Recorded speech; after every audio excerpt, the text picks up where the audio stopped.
नमस्कार। आज हम देखने वाले हैं मध्यकालीन भारत का इतिहास, जिसमें दिल्ली सल्तनत होगा। और आज हमारा टॉपिक है अलाउद्दीन मसूद शाह। तो अलाउद्दीन मसूद शाह आपका है क्या, राजा आपका है क्या कि मतलब बने तुर्क के चलगामियों ने बनाया। लेकिन आपका है क्या, ये राजा तो थे, लेकिन परंतु टोटल जो राज था वो तुर्क के चलगामियों द्वारा चलाया जा रहा था। मतलब ज्यादातर पावर जो था तुर्क के चलगामी के पास था। फिर ये क्या है कि तुर्क के चलगामी जो है सबसे शक्तिशाली उसमें कौन था, तो बलबन था। कौन था जी, सबसे बलबन था। फिर इसके बाद करते हैं कि बलबन जो है आपका है क्या, षड्यंत्र रचा। और आपका है क्या कि मसूद शाह को गद्दी से हटाकर, तो मसूद शाह को गद्दी से हटाकर नसरुद्दीन महमूद शाह का सुल्तान को बना दिया। अभी नसरुद्दीन मसूद शाह महमूद थे, ये कैसे थे? सबसे पहले बात करते हैं, ये धार्मिक स्वभाव के थे, मतलब एकदम सन्यासी जैसे थे। और ये खाली समय जो है आपका है कि कुरान को नकल करते थे, लिखते थे, ठीक है, और उसके बाद उसको मार्केट में बेचते थे। मतलब एक ऐसा राजा सुल्तान था, नाम के लिए से मतलब अपनी आजीविका जो है चलाने के लिए कुरान को नकल करता है और फिर क्या मतलब सन्यासी की तरह, और फिर बाजार में जाकर उसे बेचता है।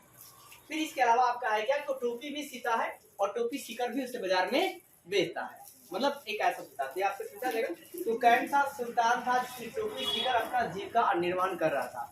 तो कौन था जी, नसरुद्दीन महमूद था। दिल्ली सल्तनत का वो कौन सा सुल्तान था जो टोपी सीकर अपना जीविका यापन कर रहा था? तो कौन था जी, नसरुद्दीन महमूद था।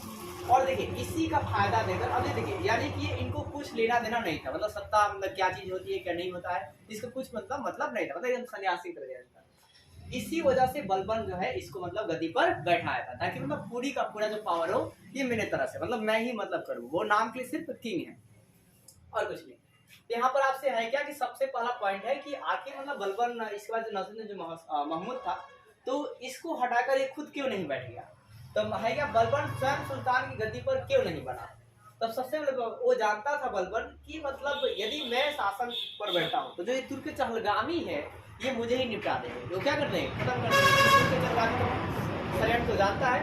फिर आपका है क्या कि बोला कि अगर इनको ये कहते हैं एक शांत आदमी है, इसको बैठाता हूँ तो आप प्रत्यक्ष रूप से क्या करो, शासन मैं ही चलाऊंगा। ये पूरा अपना दिमाग में सेटअप कर लिया था। और फिर अपने धीरे धीरे अपने शक्ति को क्या कर लिया, मजबूत कर लिया।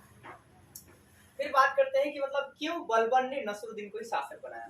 तो देखिए आपका है क्या, बलबन ने नसरुद्दीन को शासक इसलिए बनाया ताकि वो अपने काम को आसानी से कर सके, सरल से अपने मतलब आपका है क्या राजपाट को चला सके। क्योंकि शांत आदमी है, ये कुछ बोलेगा नहीं, तो आसानी से हम लोग ये क्या बोलते हैं, बलबन जो है अपना मतलब आगे की तरफ ये काम जो है करेगा। ऐसा कहा जाएगा कि जो बलबन है वो अपनी पुत्री की शादी आपका है क्या कि नसरुद्दीन महमूद से करवाएगा और बाद में आपका हत्या भी करवा देगा और फिर पूरी पावर जो है अपने अंदर ले लेगा। मतलब अपने दामाद को ही हत्या करवा देगा। ये इब्न बतूता कहेगा, ठीक है, एक घुमक्कड़ यात्री है। तो देखिए यहाँ बात करते हैं, बलबन ने अपनी पुत्री का विवाह नसरुद्दीन का जी महमूद से करवा दिया। फिर इसने क्या, उसी समय जब विवाह करवाया उसी समय सुल्तान से मतलब महमूद और क्या जी नसरुद्दीन महमूद से क्या किया, सुल्तान से उल खा की उपाधि जो है धारण करवा दी अपने आप को। मतलब बलबन जो है उल खा कहलाएगा। फिर आपका है क्या, नयाब ममलिकात पद भी धारण कर लिया। जो तुर्क के चलगामियों में सबसे बड़ा पद था नयाब क्या ममलिकात, इस पद को भी वही ले लिया। मतलब इसके पास और भी पावर आ गया। फिर सुल्तान, अब ये जो है नयाब ममलिकात ये क्या, सुल्तान की सेना पर पूर्ण नियंत्रण करेगा। मतलब जितने सुल्तान की सेना थी वो कंट्रोल अब कौन करेगा, तो आपका ये कौन, नयाब ममलिकात, यानी कि बलबन द्वारा किया जाएगा। अब ये जिसको चाहेगा उसको मारकर हटा सकता है। तो ये क्या करेगा कि स्टार्टिंग में जितने तुर्क के चहलगामी हैं उनको सरदारों को खत्म करेगा आहिस्ता आहिस्ता, ठीक है, धीरे धीरे। इसको मतलब गद्दी पर बैठने की जल्दबाजी नहीं रहेगी, एकदम शांति से पूरा मतलब और सबसे मतलब ये राज भी ज्यादा दिन तक करेगा, क्योंकि ये पूरा षड्यंत्र रास्ते में करता है। फिर आप आएंगे, इसमें सत्ता पाने में कोई जल्दीबाजी नहीं था, आराम से मतलब हर एक का फैसला ले रहा था, हर चीज काम कर रहा था, हर अपने विरोधियों को दमन भी कर रहा था। फिर बात करते हैं बलबन के प्रतिद्वंदी कौन थे, मतलब इसके कंपटीशन में आगे कौन कौन थे। तो इसके कंपटीशन में तुर्क के चहलगामी भी थे, उसके कुछ सरदार भी थे जो शक्तिशाली थे, लेकिन हुबहू जानते थे कि बलबन के पास कितना पावर है, वो भी इस बात को जानते थे। फिर भी इन्होंने मतलब इसके खिलाफ गया। पहला नाम था इमाउद्दीन रिहान। क्या था, इमाउद्दीन रिहान था। फिर आपका है क्या, इमाउद्दीन रिहान ने क्या किया कि भारतीय मुसलमान का दल बना दिया। मतलब जो तुर्क के मुसलमान है उनका अलग दल हो गया और जो भारतीय मुसलमान है उनका क्या किया, एक अलग दल बना दिया और उस दल का ये नेता बन गया। फिर इसके बाद है क्या, तुर्क के चहलगामी। जो तुर्क के चहलगामी का जो एक सरदार था उसका नाम क्या था, कचलू खान, कुचलू खान या कभी कुचलू खान मिलेगा, ठीक है।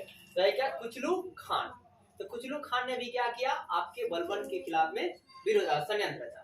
इसके बाद आपका है कुचलू खान जो है तुर्क के चलगामी के किस पद पर था, तो वकील ए दर। किस पद पे था, वकील ए दर। अब ये वकील दर पद का जो है काम क्या होता है, तो सुल्तान के राजमहल का सुरक्षा करना। राजमहल क्या करना, सुरक्षा करना। तो ये सारे पॉइंट भी आपके मतलब हायर एग्जाम में पूछे जा सकते हैं कि सुल्तान के दिल्ली सल्तनत में सुल्तान के राजमहल की सुरक्षा करने वाले को क्या कहा जाता था, तो वकील ए दर। और वकील ए दर पर तुर्क के चलगामी में जब आपका है क्या कि क्या होते हैं, नहीं वो इसके शासन कर नस्रुद्दीन के शासनकाल में कौन बैठा था, तो कौन था जी, कुचलू खान बैठा। कौन था, कुचलू खान बैठा।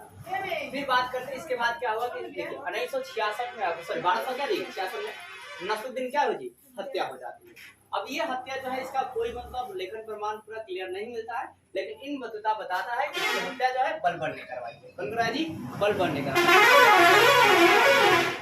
फिर आपका है क्या कि एक याहिया बिन सरहिंदी थे, ठीक है, याहिया बिन सरहिंदी इतिहासकार थे जो आपका है क्या तारीख ए मुबारक शाही किताब को लिखे हैं।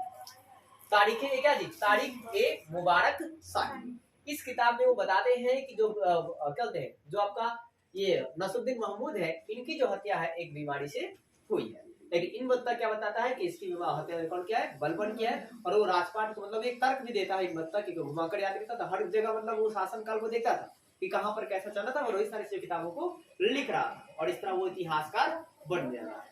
लेकिन आज के जमाने में अगर आप लिखते घूमते हैं और कुछ लिखते हैं तो आपको कुछ नहीं बनेंगे, बल्कि आपको एक ही चाह रहा है एजुकेशन। और एजुकेशन कुछ बड़ा खोलते हैं तो आप बन सकते हैं, या तो हिस्ट्री क्षेत्र में या तो ज्योग्राफी क्षेत्र में, मतलब किसी भी क्षेत्र में।